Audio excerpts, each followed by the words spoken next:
코로나 사태가 1년 넘게 지속되면서 우리들의 일상뿐만이 아니라 우리 자녀들의 그 일상도 바뀌고 있습니다. 무엇보다 우리 아이들이 잘 움직이지 않다 보니까 발육 상태가 아주 심각해졌다고 합니다. 오죽하면 확진자, 갑자기 살이 불어난 경우를 일컫는 그런 신조어까지 만들어졌다고 하죠.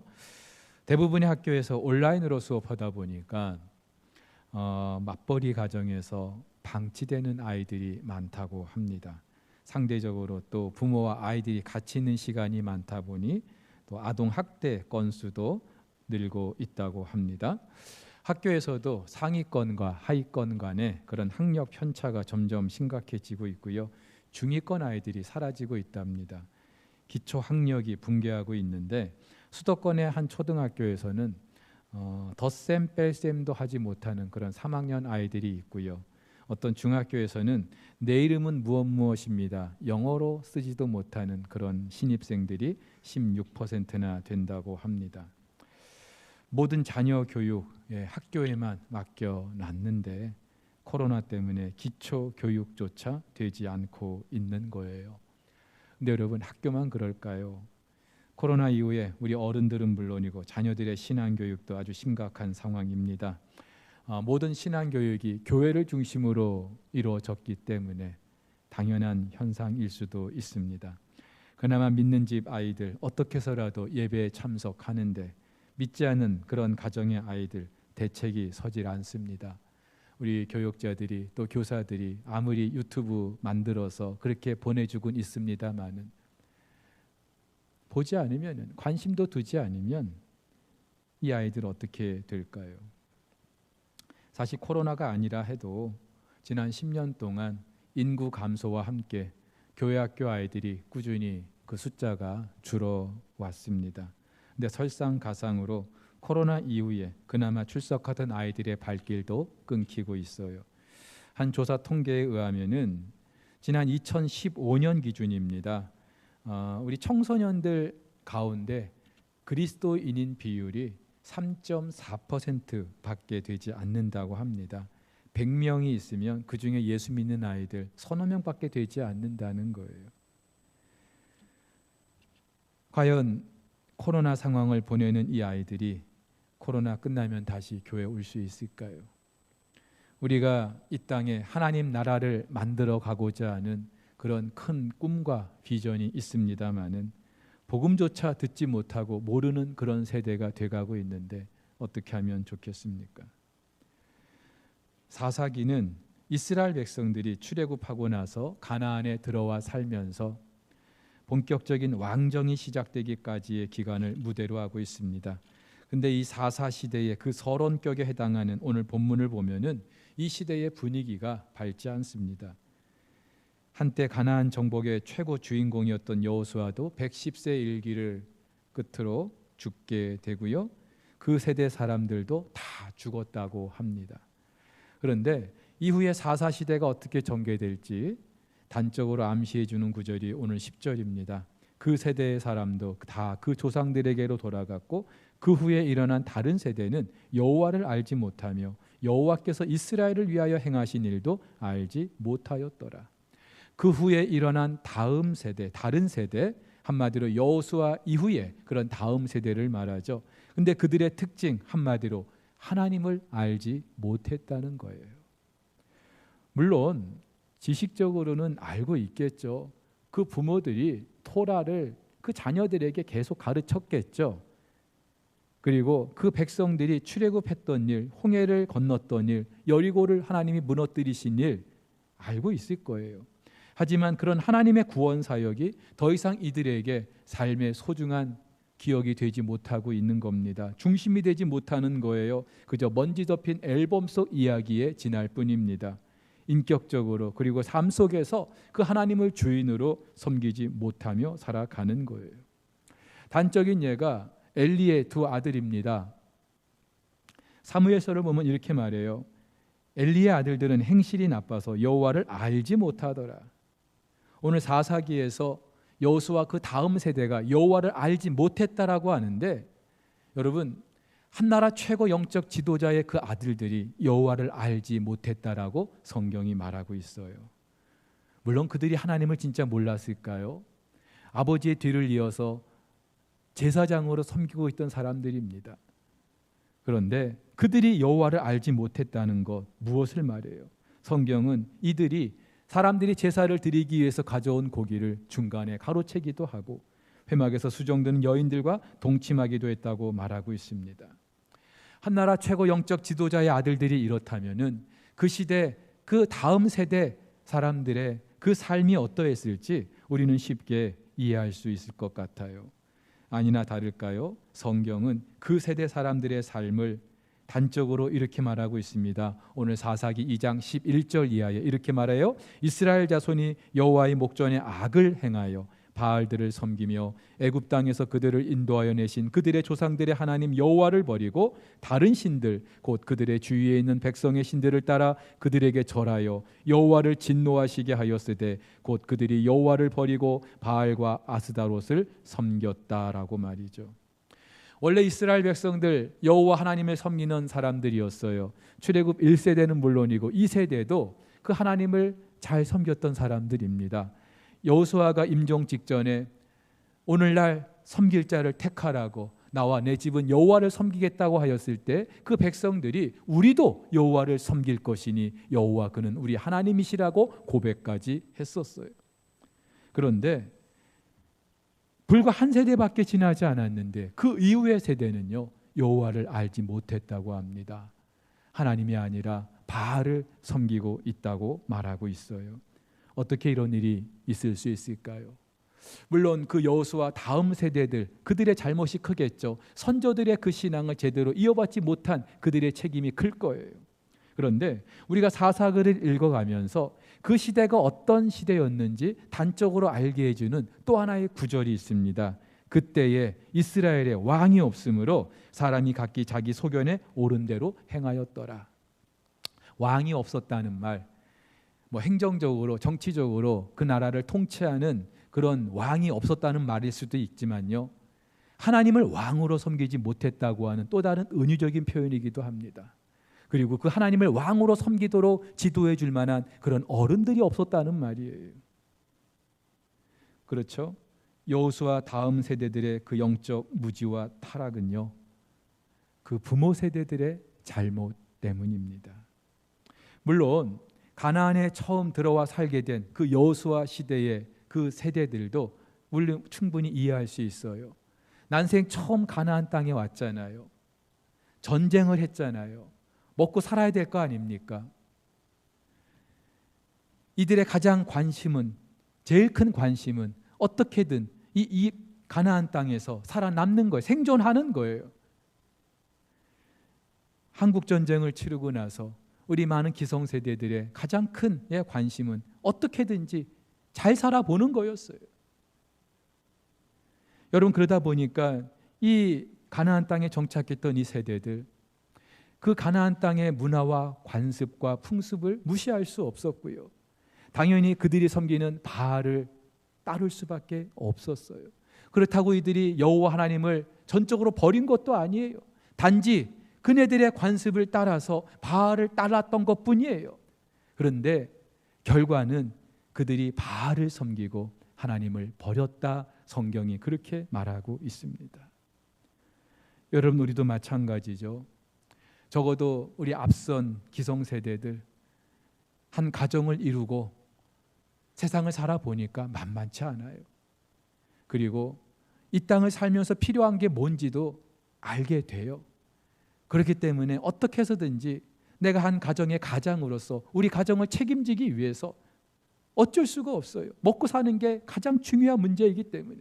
근데 이 세상은 이 문제를 해결하기 위해서는 어쨌든 이 세상의 관습과 그런 가치관을 무시할 수가 없어요.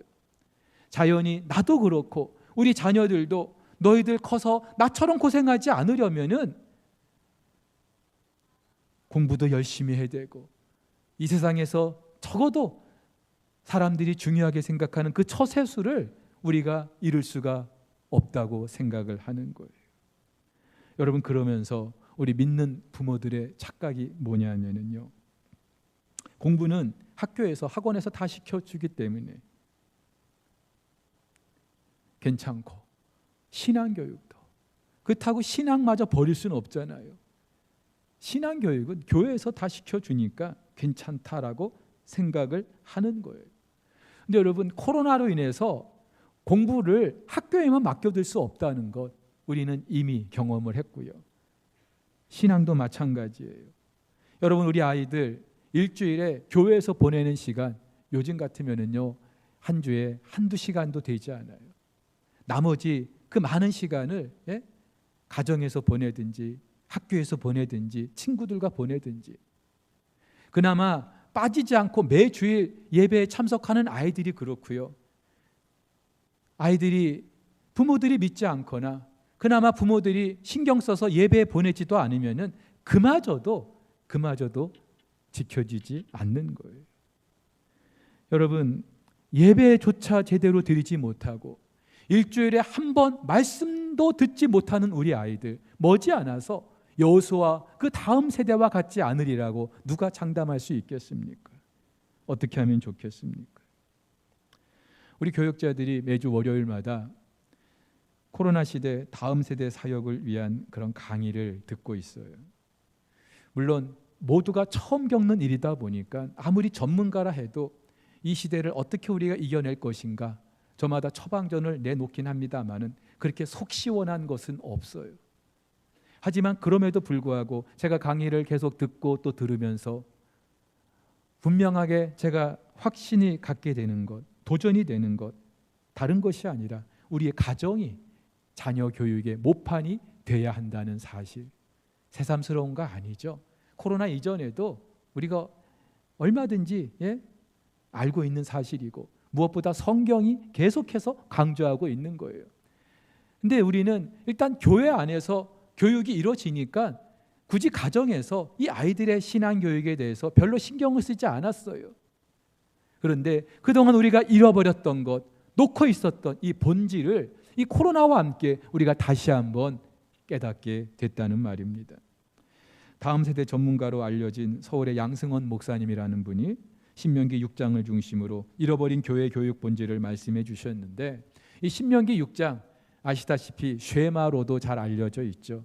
이렇게 시작합니다. 이스라엘아 들으라, 우리 하나님 여호와는 오직 유일한 하나님이 여호와이시니 너는 마음을 다하고 뜻을 다하고 힘을 다하여 네 하나님 여호와를 사랑하라. 오늘 내가 네게 명하는 이 말씀을 너는 마음에 새기고 네 자녀에게 부지런히 가르치며 집에 앉았을 때든지 길을 갈 때든지 누워 있을 때든지 일어날 때든지 이 말씀을 강론할 것이며, 너는 또 그것을 내 손목에 매어 기호를 삼으며 내 미간에 붙여 표를 삼고 내 집 문설주와 바깥문에 기록할지니라. 이 말씀을 가지고 다음 세대에게 우리 기독교 신앙을 전수할 수 있는 네 가지 본질을 말씀하시는데, 첫 번째는 배우라는 거예요. 우리 기성세대들이 먼저 하나님 말씀을 배우라는 거예요. 마음에 새기라는 것이죠. 내가 먼저 배우지 못하는데 어떻게 다음 세대에게 전해줄 수 있겠어요? 하나님의 말씀을 배우게 되면 그 하나님을 사랑할 수밖에 없게 되는 거예요. 하나님을 사랑하게 되면 그 말씀대로 살 수밖에 없게 되는 것이고요. 우리 아이들을 앉혀놓고 이건 이렇고 저건 저렇고 그렇게 가르치지 않아도 우리 부모 세대가 하나님의 말씀을 마음에 새기고 하나님을 사랑하고 또 그 말씀대로 살려고 몸부림할 때에 자연스럽게 우리의 신앙이 다음 세대에 전수될 수 있다는 거예요. 새삼스러운 거 아니죠. 잘 알고 있어요. 우리가 잘 알고 있는데, 제가 그러면서 두 가지를 확신하게 되었습니다. 하나는요, 뭐니 해도 우리 자녀들이 우선입니다. 우리가 이 땅에서 아무리 큰 일을 하고 대단한 일을 한다 할지라도 하나님께서 우리에게 허락하신 이 자녀들이 믿음 안에 자라게 하는 이 일은요, 그 무엇과 양보할 수 없고 타협할 수 없는 일이라는 사실이에요. 서울 사랑의 교회 고옥하는 목사님, 그 아들 옥성호 씨가 목사님이 돌아가시고 나서 아버지 옥하는이라는 제목으로 책을 냈어요. 많은 신학자들이 또 목회자들이 옥하는 목사님의 그 목회를 조명하는 그런 책을 내긴 했어도 아들이 그 아버지 옥하는 목사님을 어떻게 바라보고 있는지를 이 책에서 말하고 있는데, 책에 이런 대목이 있어요. 그 큰 교회를 목회하시면서도 이 목사님 그 아들을 향한 관심이 컸던 것 같아요. 특별히 한창 그 성장기 아들의 그 공부에 관심이 많았던 것 같아요. 그래서 하루는 목사님께서 그 아들을 불러놓고 이렇게 말씀하셨대요. 성호야, 공부가 그렇게 하기 싫으냐? 근데 그 아버지의 물음에 이 아들 옥성호 씨가 그때 그 마음을 이렇게 표현하고 있습니다. 나는 긍정도 부정도 하지 않았습니다. 왜냐하면 그 대답은 나도 몰랐기 때문입니다. 내가 왜 공부를 안 하는지, 책상에 앉아는 있는데 왜 집중이 안 되는지 나도 몰랐기 때문입니다. 아버지는 다시 말했습니다. 성호야, 이 아빠한테 사랑의 교회가 더 중요한 것 같니? 아니면 네가 더 중요한 것 같니? 나는 순간 고개를 들고 아버지를 바라봤습니다. 뭐라고 대답해야 될지 정말이지 몰랐습니다. 머리로는 그 답이 사랑의 교회라고 분명히 말하고 있었는데 내 마음이, 아들의 자존심이 그렇게 대답하는 것을 허락하지 않았습니다. 하지만 그럼에도 불구하고 아버지에게 당신이 더 사랑하는 대상이 아들이라고 그렇게 대답할 자신이 없었습니다. 그러면서 아버지의 눈을 피하며 대답했습니다. 교회요, 교회요. 여러분, 저도 목사입니다마는 제가 제 아들에게 무엇이 더 중요한 것 같니? 이렇게 물었다면은 무엇이 더 중요하다는 걸까요? 그런데 아들이 아니라 교회라고 대답하는 그 아들의 대답에 이 목사님이 크게 눈빛이 흔들리면서 작지만 단호하게 이렇게 말했다고 해요. 성호야, 아빠는 너를 위해서라면 사랑의 교회도 포기할 수 있어. 여러분, 이 목사님 가정뿐만이겠습니까? 굳이 목회자 가정이 아니라 할지라도 사회적으로 나름 성공했다고 또 많은 사람들에게 알려져 있다고 하는 그런 가정들 추적 60분에 들어가 보면은요, 사실 아버지와 아들의 관계가 원만하지 않아요. 아들 눈에 보인 그 아버지 옥하는 목사는 오직 교회밖에 모르는 분으로 그렇게 인식이 됐던 거죠. 사실 그 세대 목사님들의 삶이 다 그랬어요. 그렇기 때문에 한국 교회가 또 이만큼 성장할 수도 있었던 것도 사실이고요. 근데 그 이면에 이렇게 그늘진 그런 모습들이 또 있었다는 거죠. 근데 그분만 그런 게 아니죠. 얼마 전에 80이 다 된 한 집사님이 전화를 주셨어요. 뭐 이런저런 거 물어보실 수도 있고 또 인사도 하실 수 있는데 다짜고짜 전화하셔서 뜬금없이 저한테 그러시는 거예요. 목사님, 목회만 너무 신경 쓰지 마시고 아이들에게도 신경을 써주세요. 뭐 우리 아이들이 뭐 사고를 치거나 나쁜 짓을 하거나 그런 건 아니거든요. 그런데도 이 집사님이 그렇게 말씀을 하시는 거예요. 그러면서 당신 말씀을 하시는데 80이 다 되도록 그렇게 앞만 보고 달려왔는데 한 가정의 아버지로서 가장으로서 어떻게든지 그 책임을 다하려고 몸부림쳐 왔는데 돌아보니까 정작 중요한 거 그 아이들 교육을 제대로 하지 못했다라고 하는 것이죠. 그게 너무나 가슴이 아프다는 거예요. 사실 저도 지금 뭐 아이들 다 떠나 있습니다. 한창 아이들이 자랄 때도 하루에 한 번 아이들 얼굴 보는 게 쉽지 않았어요. 이유는 있죠. 교회 일이 바빠서, 목회가 바빠서. 그래서 그게 당연한 것이라고 생각했고 그래도 된다고 생각했어요. 그리고 아버지의 빈자리 아내가 대신해 줄 수 있다고 생각했어요. 근데 어느 순간 하나님이 깨닫게 하시는 게 있어요. 아버지의 빈자리는요, 아버지 외에는 누구라도 채울 수 없겠죠. 제가 아무리 목회를 열심히 해도 아이들이 잘못된다면 무슨 소용이 있겠어요? 여러분, 성경은 자식은 하나님이 주신 기업이라고 말하고 있어요. 무엇보다도 하나님께서는요, 우리의 그 신앙이 가정 안에서 부모를 통하여 자녀에게 그렇게 전수되도록 하셨어요. 그래서 오늘 신명기 6장에서도 다른 누구보다도 내 자녀에게 부지런히 가르치라고 말씀하고 있는 거예요.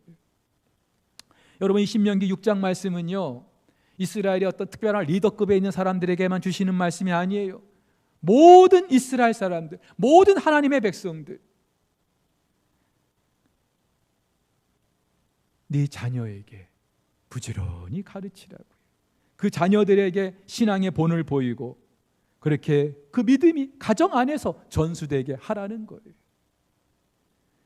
이렇게 보면은요, 누구보다도 우리 자녀들이 선교의 대상이고요, 우리 자녀들이 가르침의 대상이 되는 거예요.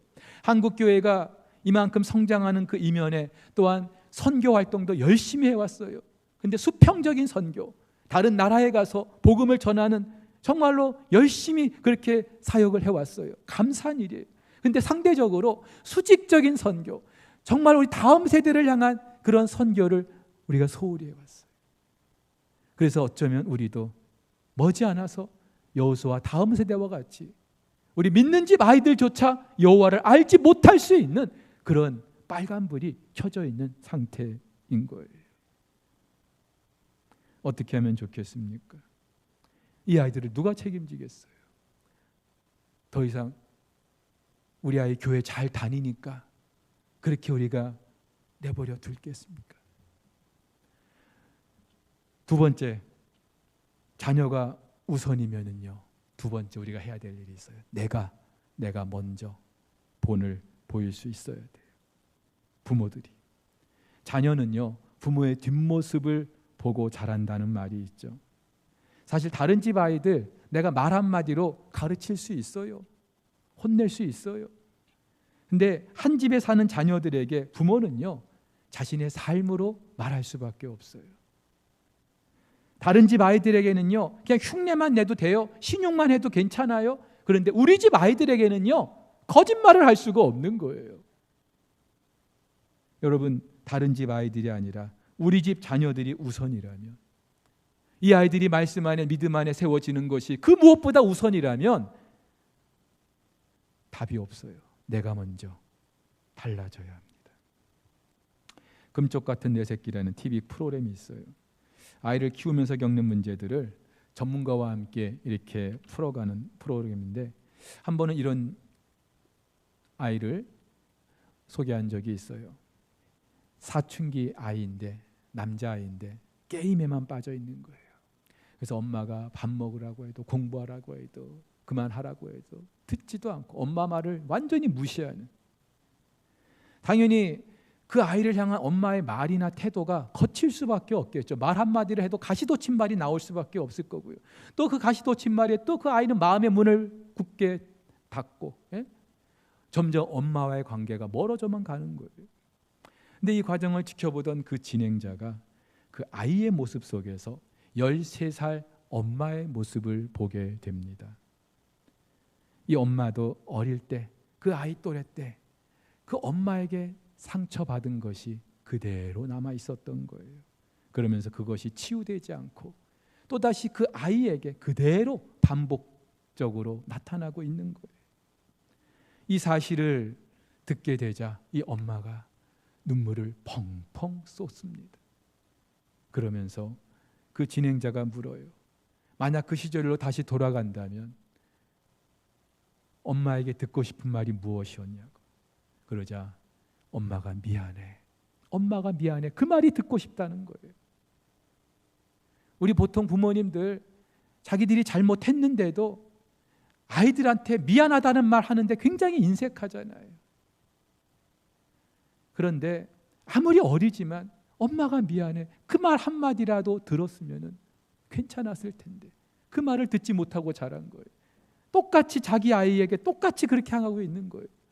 그래서 그 아이를 찾아가서 앉혀놓고 그 아이의 손을 잡고 울면서 엄마가 미안해, 엄마가 미안해, 그렇게 이야기를 하는데요, 그 엄마의 말을 듣는 이 아이의 눈이 커지면서 엄마에게 와락 안긴 아이의 엄마의 관계가 회복이 돼가는 모습을 보게 되었어요.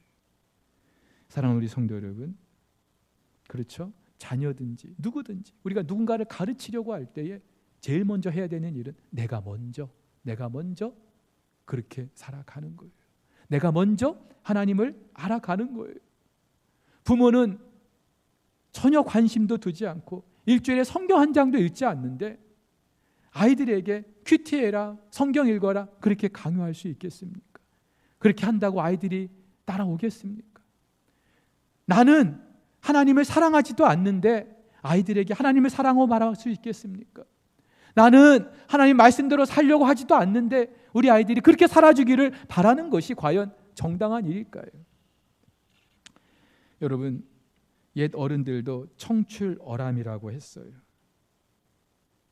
푸른 빛은요, 쪽에서 나올 수밖에 없는 거예요. 우리 아이들에게서 푸른 빛을 기대하려면 내가 쪽이 되면 되는 거예요. 콩을 기대하려면 콩을 심으면 되고요. 우리 아이들에게 팥을 기대하려면 내가 팥을 심으면 되는 거예요. 쉽지 않아요. 쉽지 않아요. 중학교 때 도덕 선생님이 하루는 칠판에다가 수신제가 치국평천하라는 한자를 써놓고는요, 이거 잘못됐다 그렇게 말씀을 하시는 거예요.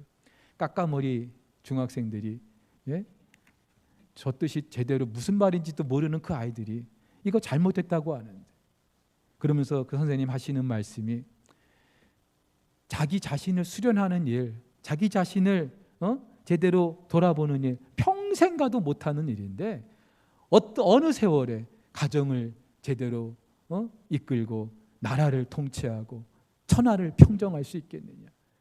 거꾸로 돼야 된다. 그렇게 말씀하신 기억이 있어요. 들어보니까 또 일리가 있어요. 그렇죠. 저나 여러분이나 누구라 할지라도 아무리 나이가 많아도 아무리 많이 배웠어도 우리는 평생 공사 중인 그런 존재들이에요. 그렇기 때문에 완전치 못한 저희들이 누군가에게 어떤 본을 보인다는 게 참 말처럼 쉬운 게 아니에요. 하지만 그렇다 해도 포기할 수 없는 일이죠. 하나님이 모르실까요?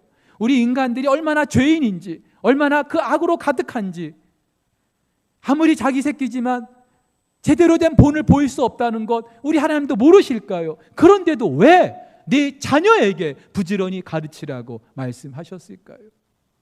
진정한 교육은 부모와 자식의 관계에서 이루어지기 때문에, 아무리 학교에서 또 다른 스승들에게서 우리가 공부를 배운다 할지라도, 가르침을 받는다 할지라도 정말로 그 아이의 삶을 결정짓는 그 가르침은 부모만이 할 수 있기 때문에. 제자반 할 때요, 어떤 집사님이 숙제를 위해서 책상 머리에 앉아가지고 책도 읽고 성경도 읽고 그러기를 계속했대요. 평상시는 안 하다가 이제 제자반 숙제를 위해서 그렇게 하신 거예요. 근데 그렇게 한 몇 주 이렇게 하다 보니까 아이들이요, 엄마 옆에 와가지고 책을 펴놓고 읽기 시작하고 성경을 읽기 시작하고, 시키지도 않았는데. 여러분, 이것만 봐도 자녀들은요, 부모의 모습을 그대로 보면서 사는 거예요. 따라하는 거예요. 개천에서 용 난다는 그런 말 있잖아요. 개천에서 용 나는 시절이 있었고요. 근데 지금은 그마저도 안 된다고 하는데, 여러분, 정말로 우리 부모 세대들 개천에서 용 나게 하려면은요, 우리 부모들이 달라져야 되지 않겠습니까? 목사이지만 저도 너무나 부끄러워요. 그래서 저는 이 5월이 너무 싫어요. 나도 잘 못하기 때문에 아버지 노릇 못하고 아들 노릇 못하고 남편 노릇 못하고 목사라는 이유만으로 시간마다 말씀을 전해야 되는 이 시간이 정말 괴로워요. 하지만 그렇다고 포기할 수도 없잖아요. 우리 함께 서로 완전하지 못하지만 그러나 하나님 말씀대로 살아보려고 몸부림해야 될 거 아니겠어요? 지금 이 코로나 상황 분명 위기 맞아요. 근데 위기는 또한 위기도 있지만 기회도 공존하는 그런 상태를 말하지 않습니까? 무엇보다 저와 여러분들이 다시 이 위기의 때 본질로 돌아갈 수 있는 그런 기회가 될 줄로 믿습니다. 여러분, 이 코로나 시대에도 하나님은 여전히 일하고 계시고요. 이 코로나 시대에도 여전히 하나님은 이 모든 상황을 주관하고 계시고요. 합력해서 선을 이루어 가시는 분인 줄로 믿습니다. 그 중에 가장 중요한 것이 있다면 다시 저와 여러분들이 이 가정의 가치를 회복하는 거고요. 가정의 본질을 회복하는 거예요. 자식은요, 저도 경험을 해봅니다마는 부모가 하라는 대로가 아니라 부모가 하는 대로 살더라고요. 하라는 대로가 아니라 부모가 어떻게 사는지 그 모습을 보면서 살더라고요. 아직 우리 아이들이 부모의 말에 귀를 기울여 줄 만한 그런 때라면은 늦지 않았다고 생각하시고 지금부터라도 우리가 이 일을 시작할 수 있기를 바라고요. 이미 아이들이 품을 떠나서 또 그 아이들이 또 자기 자녀들을 키우는 그런 상황이라 할지라도 그래도 저와 여러분들 할 수 있는 일이 있어요. 하나님 앞에 무릎 꿇고 울면서라도 하나님, 제가 지난날 제대로 된 아비 노릇, 어미 노릇 못했지만은 우리 아이들이 그래도 제대로 된 아비, 어미가 될 수 있게 해달라고. 그래서 하나님의 이 말씀이, 이 믿음이, 이 신앙이 적어도 저희 가정 안에서 제대로 대대손손 전수될 수 있게 해달라고 함께 기도할 수 있는 저와 여러분 될 수 있기를 주의 이름으로 축복합니다.